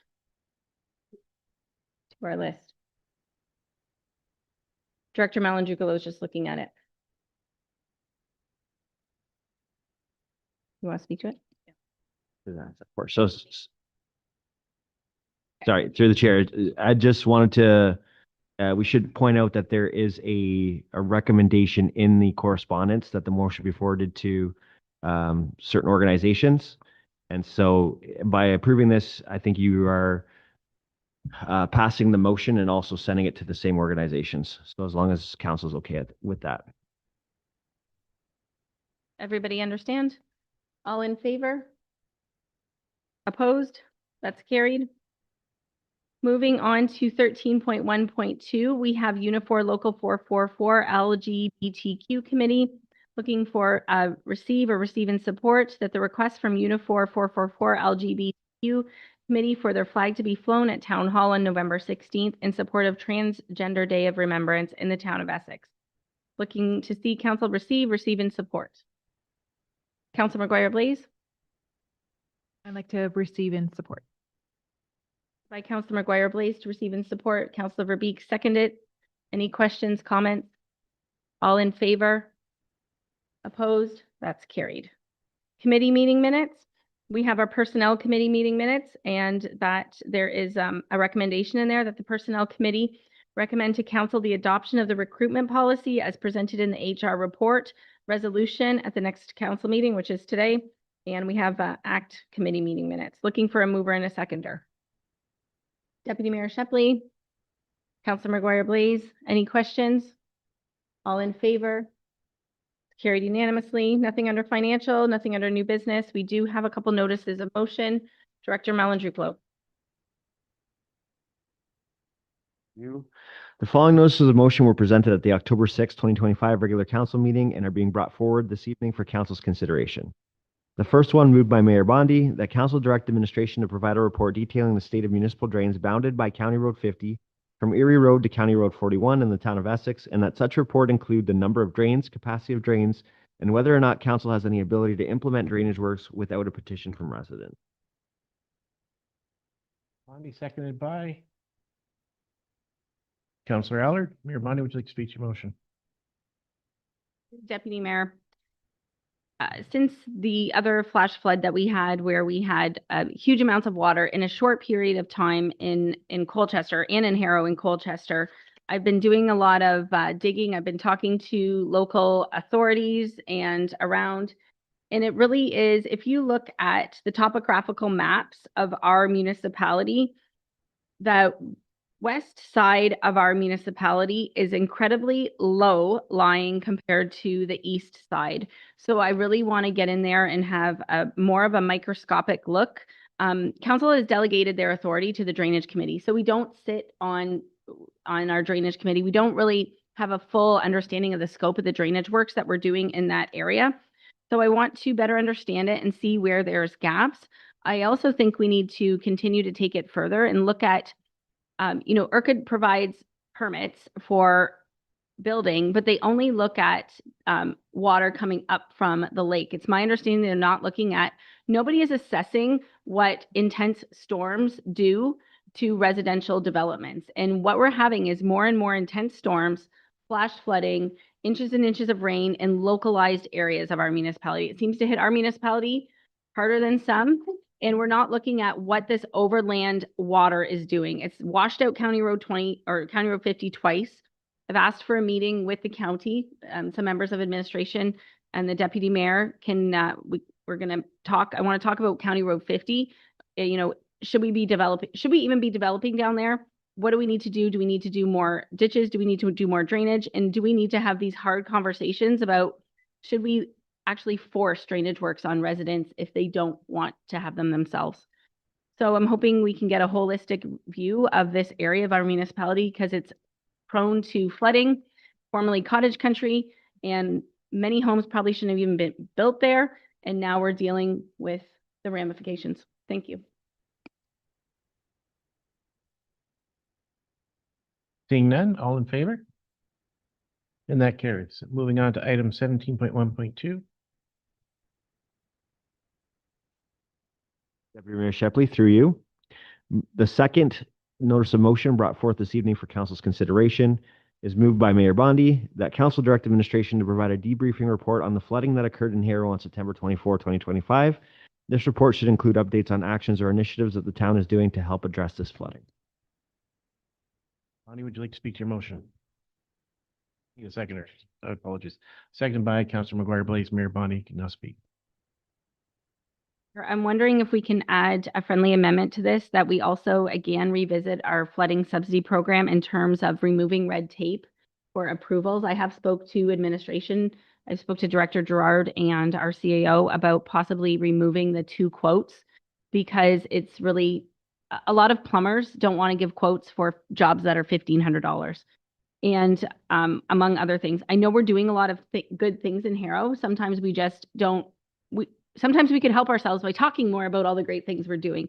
Like we're doing smoke testing again, and we're looking at doing covers on our storm sewers. So we're doing a lot of great things, just packaging it up again for residents and seeing, you know, where we need to go. You know, now we know we've applied for a grant. So we've applied, the town of Essex has applied for a grant for over $1 million, $1.1 million to upgrade the pump stations at the Harrow lagoon. So that will help with future development. That will help with moving sanitary faster for our existing development. I know since the flash flood, I've been meeting with members of the community, meeting with administration, and we're doing a lot of good things. And I want to debrief on what we've done and talk about what else we can do going forward. You on the change in the motion, and now so I can check with the secretary. Katie, are you okay with the change? Okay. Any other questions to the motion?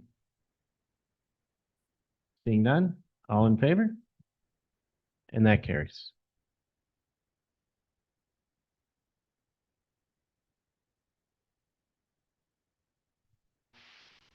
All notice of motion are for presentment only and will be brought forward for council's consideration at the November 3rd, 2025 regular council meeting. Moved by Councilor Mady.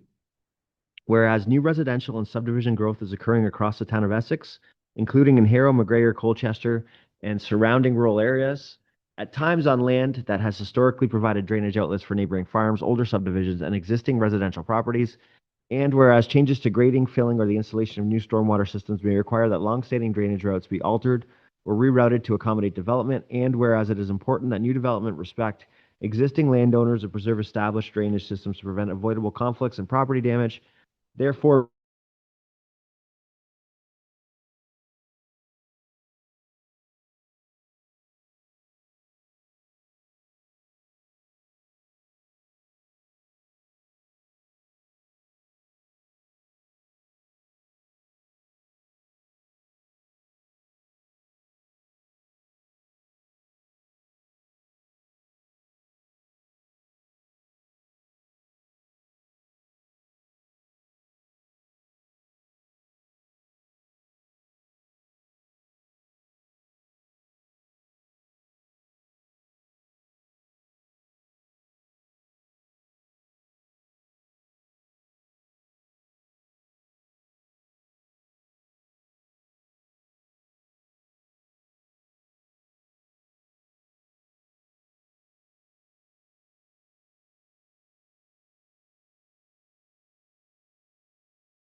both downtown cores and the Essex Center.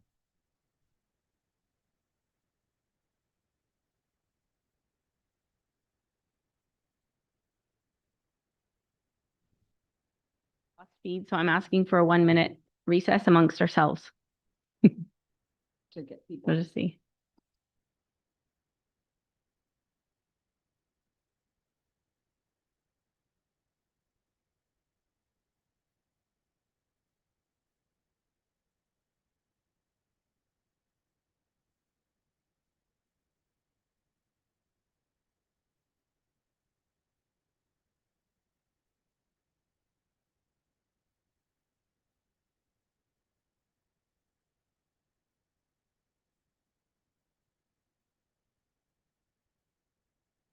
That everybody, we lost connection for a second. Reports and announcements from council members. We'll start with Councillor McGuire Blaze. Oh, Sorry, I thought we were gonna go through the whole thing again. I would have pulled this up. Can you come back to me? I have a bunch of things to say. Wanted to mention that on October 25th at the Colchester Community Center, there's going to be an event for the quality of our water. We have a great speaker lineup coming out to it, and anybody here felt like coming out, it would be great to see you out there.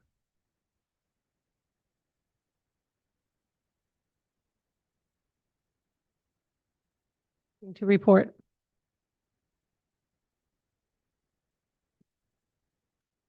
Okay, that went faster than than what I have to say.